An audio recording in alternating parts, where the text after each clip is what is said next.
ఉదయం లేవగానే ఈ చిన్న పని చేస్తే అదృష్టం కలిసి వస్తుంది తల్లి.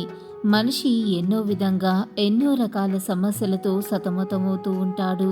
ఆర్థికంగా, ఇటు మానసికంగా, అటు శారీరకంగా ఇలా అనేక సమస్యలను ఎదుర్కొంటూ ఉంటాడు మానవుడు. అయితే కొన్ని నియమాలు పాటించడం వల్ల కొన్ని సమస్యల నుండి, చిక్కుల నుండి బయటపడటంతో పాటు మంచి జరిగి ప్రశాంతత కలుగుతుంది. అలాంటి వాటి గురించి కొన్ని విషయాలు ఇక్కడ వీడియోలో తెలుసుకుందాం. ఈ రోజుల్లో మనిషి నిద్ర లేచాడంటే ముందుగా చూసుకునేది ఫోను అని చెప్పేయవచ్చు. కానీ అసలు పొద్దున నిద్ర లేవగానే కళ్ళు తెరిచి అరచేతులు చూసుకోవాలి. మన చేతిలోనే లక్ష్మీదేవి కొలువై ఉంటుంది. కాబట్టి లేవగానే మనం అరచేతులను చూసుకుంటే లక్ష్మీ ప్రసన్నం కలుగుతుంది. ఇలా చేయటం వల్ల మీ జీవితంలో అదృష్టం వెన్నంటే ఉంటుంది. అలాగే నిద్రపోయే ముందు ఓం నమ శివాయ అని 11 సార్లు జపించి ఎవ్వరితో మాట్లాడకుండా నిద్రపోవాలి. అలాగే తెల్లవారుజామున మెలకువ వస్తుండగానే హరిహరి అంటూ 11 సార్లు జపిస్తూ అరచేతులు చూసుకోవాలి. లేచాక ఇష్ట దైవాన్ని చూడవచ్చు, లేదా ఎవ్వరి ముఖాన్ని వారు అద్దంలో చూసుకోవచ్చు. అద్దాన్ని లక్ష్మీదేవి నివాస స్థానంగా చెబుతాం. కాబట్టి అద్దాన్ని ఉదయాన్నే చూస్తే చాలా మంచిది.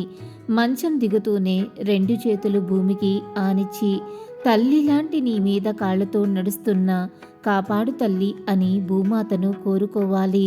స్త్రీలు ఉదయం లేవగానే తులసి చెట్టుకు, అలాగే పురుషులు సూర్యునికి నమస్కరించాలి. ప్రతి ఇంటిలో ఖచ్చితంగా తులసి మొక్క ఉండేలా చూడాలి. తులసి మొక్కలో లక్ష్మీదేవి నివసిస్తూ ఉంటుంది. ఉదయం సాయంత్రం తులసి మొక్కకు నెయ్యి దీపం వెలిగించి పూజించాలి. పళ్ళు తోముకునేటప్పుడు తూర్పు దిక్కుకు తిరిగి మాత్రం అస్సలు తోమకూడదు. ఇంట్లో ఆడవారు రాత్రే గిన్నెలు తోముకుని పొయ్యిను శుభ్రం చేసుకుని చెత్త అంతా బయటపడేసి వంటగది శుభ్రం చేసుకుని పడుకోవాలి.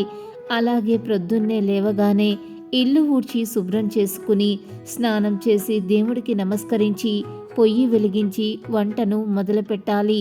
వంట చేసేటప్పుడు మీకు ఇష్టమైతే భక్తి పాటలు, స్తోత్రాలు పెట్టుకుని వంట చేయండి. అది మీ ఇంటిలో వారందరికీ మనశ్శాంతిని, అదృష్టాన్ని కలిగిస్తుంది. మీరు అలా చేసిన వంట తిన్నా మీ పిల్లలకు చురుకైన బుద్ధిని కలిగించి మంచి మనసున్న మనుషులుగా తయారవుతారు. బొట్టులేని ఆడపిల్లను పొద్దున్నే అస్సలు చూడకూడదు. అలాగే జుట్టు విరబోసుకుని ఉన్న భార్యను మగవారు చూడకూడదు. చదువుకునే పిల్లలు సూర్యోదయం వేళకు లేచి ఉదయించే సూర్యుని చూస్తూ నమస్కారం చేసుకుని ఓం సవిత్రే నమః అని 11 సార్లు స్మరణ చేస్తే చాలా మంచిది. ఈ వీడియో కనుక మీకు నచ్చినట్లయితే లైక్ చేయండి, షేర్ చేయండి. మరిన్ని ఇంట్రెస్టింగ్ వీడియోస్ కోసం మన ఛానల్ని తప్పకుండా సబ్స్క్రైబ్ చేసుకోవటం మర్చిపోకండి. ఇంకొక సరికొత్త వీడియోలో మళ్ళీ కలుసుకుందాం. అంతవరకు సర్వే జన సుఖినో భవంతు. Thanks for watching.